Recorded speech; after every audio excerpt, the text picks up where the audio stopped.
Good morning children. आज हम पढ़ेंगे व्याकरण का एक और भाग, अव्यय। अव्यय कहते किसे हैं? ऐसे शब्द जिसमें लिंग, वचन, कारक आदि के कारण कोई विकार नहीं आता, कोई बदलाव नहीं आता, उन्हें अव्यय कहा जाता है। अव्यय सदैव अपरिवर्तित और अविकारी रहते हैं। इनका मूल रूप स्थिर रहता है, कभी बदलता नहीं है।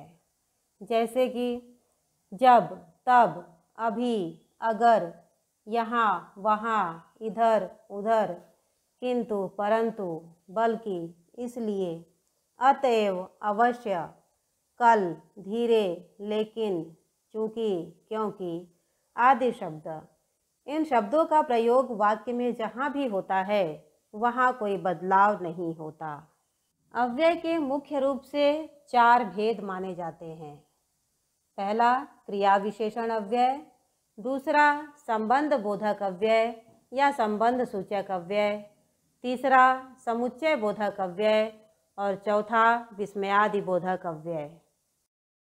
पहले हम देखेंगे क्रिया विशेषण अव्यय। जो शब्द क्रिया की विशेषता बताते हैं उन्हें क्रिया विशेषण अव्यय कहते हैं। जैसे आज, कल, अभी, तुरंत, रात भर, दिन भर, आजकल, हर बार, कई बार, बार बार, प्रतिदिन। ये सब शब्द, इनमें कोई बदलाव नहीं आता जब इनका प्रयोग वाक्य में करते हैं। ये क्रिया विशेषण अव्यय कहे जाते हैं। पूरा उदाहरण देखेंगे हम। वह यहाँ से चला गया, अव्यय यहाँ।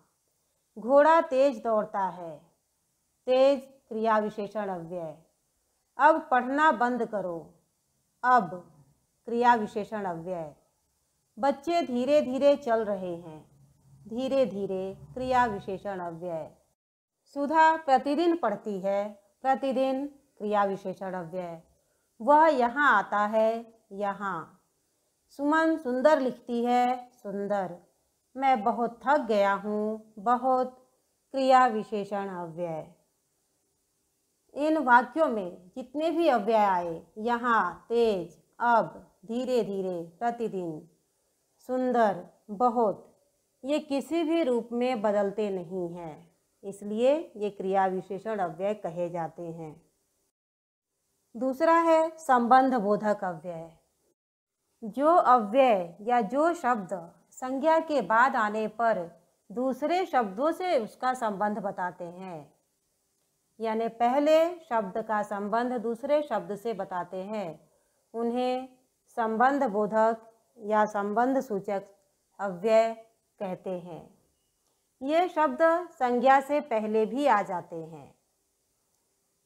इनके कुछ उदाहरण के ऊपर, के कारण, के बिना, के सहित, के पीछे, से पहले, से लेकर, ये सब के, का, की या फिर से शब्दों के साथ लगा हुआ आता है और ये शब्द संबंध बोधक अव्यय कहे जाते हैं। वाक्य मैं विद्यालय के पास गया, के पास। स्कूल के समीप मैदान है, के समीप। धन के बिना व्यवसाय चलाना कठिन है, के बिना। ये सारे शब्द जो हैं संबंध सूचक अव्यय के उदाहरण हैं। सुशील के भरोसे यह काम बिगड़ गया, के भरोसे। मैं पूजा से पहले स्नान करता हूँ, से पहले। ध्यान में रखना है कि जब भी हम बात करते हैं संबंध सूचक अव्यय की या संबंध बोधक अव्यय की, तो जो अव्यय शब्द है उसके पहले का, के, की या से होना जरूरी है। मैंने घर के सामने कुछ पेड़ लगाए हैं, के सामने। उसका साथ छोड़ दीजिए, का साथ। राम भोजन के बाद जाएगा, के बाद। छत के ऊपर राम खड़ा है, के ऊपर। रमेश घर के बाहर पुस्तक रख रहा था, के बाहर। ये सारे शब्द जो के साथ में आए हैं, ये सब संबंध बोधक अव्यय या संबंध सूचक अव्यय के उदाहरण हैं। तीसरा है समुच्चय बोधक अव्यय।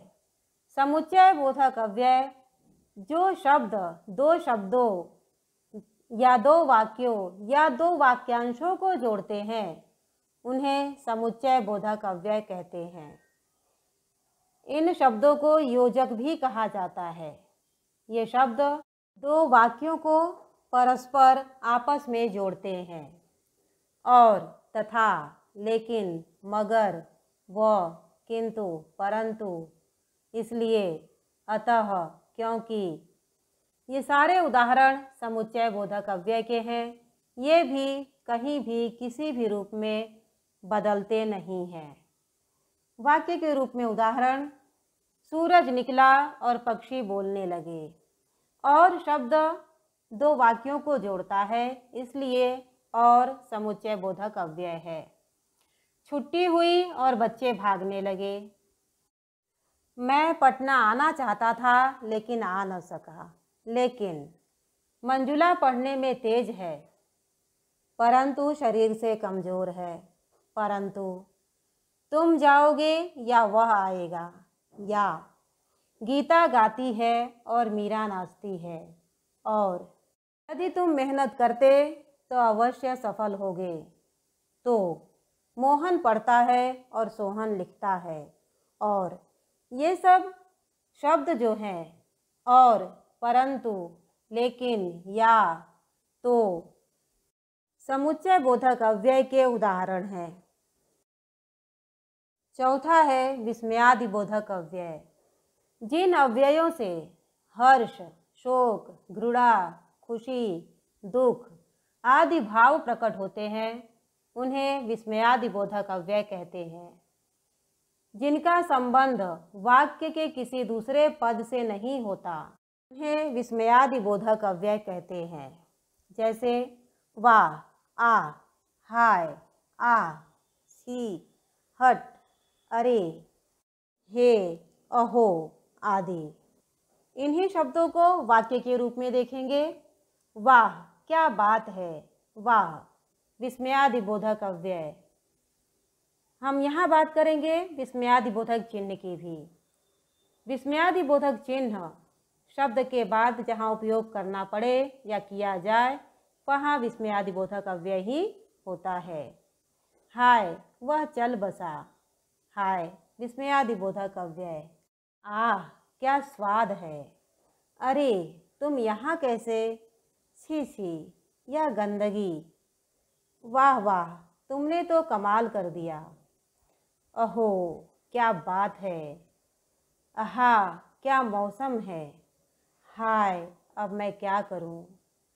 हाय राम, यह क्या हो गया। ये जितने भी खुशी और दुख दिखाने वाले शब्द हैं ये सब के सब विस्मयादि बोधक अव्यय के अंतर्गत आते हैं। हाय, आ, अरे, छी, वाह, अहो, आहा, ये सारे शब्द हमें याद रखने हैं। ये सब के सब विस्मयादि बोधक अव्यय कहे जाते हैं।